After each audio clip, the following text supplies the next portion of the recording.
একদম দোকানের মতো ফিশ ফ্রাই বাড়িতে কিভাবে বানাবেন দেখে নিন। তার জন্য ভেটকি মাছের এরকম ফিলে নিয়ে সেটাকে ম্যারিনেশন করে নিন লেবুর রস, নুন আর গোলমরিচ গুঁড়ো দিয়ে।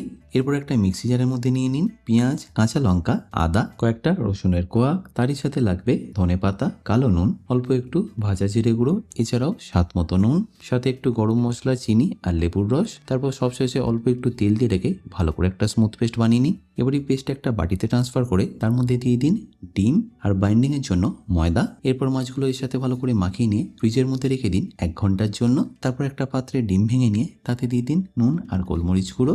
তারপর যে ম্যারিনেট করা মাছগুলো ছিল সেগুলোর মধ্যে ভালো করে চুবিয়ে প্যানকো ব্রেড ক্রামের মধ্যে এইভাবে কোট করে নিন। আমি এখানে ডবল কোট করছি, আপনারা চাইলে এখানে সিঙ্গেল কোটও করে নিতে পারেন।